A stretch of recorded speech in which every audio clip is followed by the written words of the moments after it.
प्रिय किसान भाइयों, आज हम आ गए हैं घेवड़ा के खेत में और इसमें हम लोग देखने जा रहे हैं कि अभी क्या क्या बीमारी पड़ रही है और उसका क्या क्या उपाय है। हमारे साथ हैं तिलेश्वर यादव और ये खेत के मालिक चितरंजन सिंह। हम लोग मैं बात करूंगा चितरंजन सिंह से और साथ में तिलेश्वर यादव से, और हम लोग देखेंगे इस खेत में क्या क्या बीमारी हो रही है और साथ में उसका क्या क्या उपाय है। आइए हम लोग देखते हैं। तो सबसे पहले इसमें किस तरह का कीट लग रहा भी है? इसमें जो है चबाने वाला और कुतरने वाला। एक बार हम लोग कीट को नज़दीक से किसान को दिखाएंगे। ये देखिए हरा कलर का कीट है। ये सैनिक कीट है। सैनिक कीट इसको कहते हैं। सैनिक कीट कहते हैं, कुतर के खाता है। जिधर भी आप अगर कलम वलम रखिएगा उधर ही इसका मूवमेंट और इसमें जो ग्रीन ग्रीन छोटा छोटा क्या इसका अंडा है कि क्या है? ये छोटा ये अंडा नहीं है, बरसात की वजह से। अच्छा, ये बरसात की वजह से है, अंडा नहीं है जी। अब इसमें एक तो ये कीट लग रहा है, इसका क्या उपाय है? इसमें आपको सोलोमन का स्प्रे करना होगा जी। 25 ml जो है प्रति टंकी 15 लीटर पानी में एक बार स्प्रे कर दीजिएगा। ठीक है। इससे 90% जो है राहत मिल जाएगा। फिर 8 दिन के बाद एक बार और रिपीट कर दीजिएगा तो संपूर्ण समाधान हो जाएगा। फिर कीट का समस्या नहीं रहेगा। जहाँ तक हम देख रहे हैं कि पूरा पत्ता इस ये पत्तों का जो है बरसात के मौसम में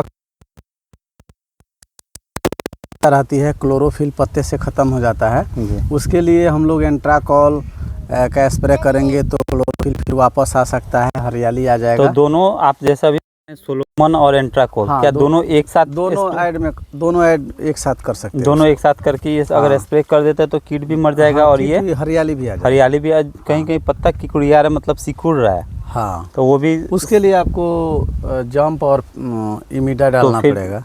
जंप और इमीडिएट, तो उसके लिए तो अलग से एक और स्प्रे करना 8 दिन के बाद किकुरी के लिए दूसरा दवा देना पड़ेगा। या आप लेसेंटा भी स्प्रे कर सकते हैं 40 ग्राम 8 दिन के बाद। हाँ, 8 दिन के बाद। अच्छा, अभी ये पत्ता में हम लोग देख रहे हैं लीफ माइनर, ये जो लग रहा है जो पत्ते में वाइट हो जा रहा है, ये क्या लीफ माइनर है? हाँ, लीफ माइनर है जी। ये लीफ माइनर के लिए क्या करना होता है? अभी जो है जो लग गया है उसका तो कोई इलाज नहीं है, लेकिन सोलोमन दे दीजिएगा, उसी से बहुत हद तक कंट्रोल रहता है। मतलब सोलोमन इसके लिए एक बेटर उपाय है। हाँ, बेटर उपाय जिसको अगर सोलोमन हम लोग डाल देते हैं एंट्राकोल के साथ। एंट्राकोल फंगीसाइड है और सोलोमन इंसेक्टिसाइड है। हर 10 दिन पे इसमें दवा छींटना ही पड़ेगा, क्योंकि बरसात के सीजन में बारिश होता है तो फसल बिल्कुल धो जाती है जी।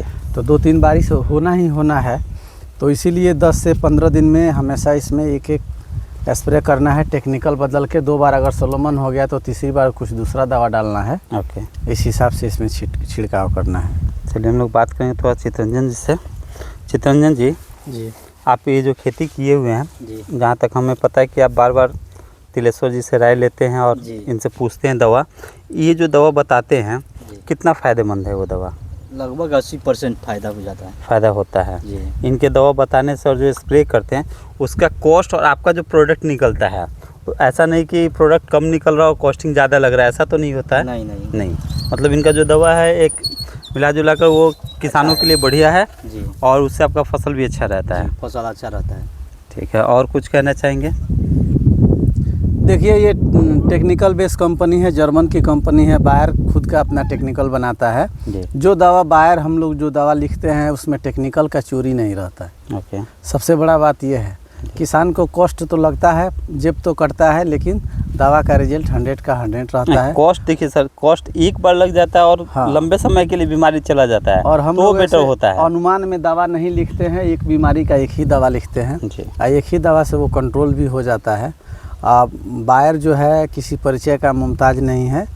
इसका जो है R&D टीम होता है। कोई भी दवा बनाने से पहले उसका जांच होता है, उसका डेमोटेशन होता है, फिर वो मार्केट में बेचने के लिए आता है। जैसे आज मेरा एक किसान से मेरी बात हो रही थी, उन्होंने बोला कि मैं अपने गन्ने में आपके मतलब मेरे कहने पे उन्होंने लिसेंटा डाला था और उन्हीं के बगल में दूसरे किसी में कुछ और दवा डाला गया था और उनके यहाँ दोबारा स्प्रे हो रहा है, जबकि लिसेंटा वाला गन्ना आज भी सही है और उसमें ना तो कीड़ा लगा है और वो गन्ना हरा भी है और ज़्यादा अच्छा चल भी रहा है। मतलब उनका ये कहने का मतलब है कि थोड़ा सा महंगा हमको शुरू में लगा आपके कहने पे, बट जब उनके यहाँ जो उनके बगल के किसान हैं उनके जब दोबारा स्प्रे हो रहा है दूसरे दवा का, मतलब साथ में पहला बार दोनों का हुआ था, फिर दोबारा दवा स्प्रे हो रहा है, जबकि जिसमें लिसेंटा डाला गया था इनका वो गन्ना अच्छा चल रहा है। अब उनको लग रहा है कि नहीं, हमारा ठीक है, सुझाव सही था और वो कॉस्टिंग उस समय जो लगा वो हमारे लिए सही था, क्योंकि आज दोबारा करने में इससे ज़्यादा कॉस्ट हो जा रहा था और गन्ना भी सही नहीं है।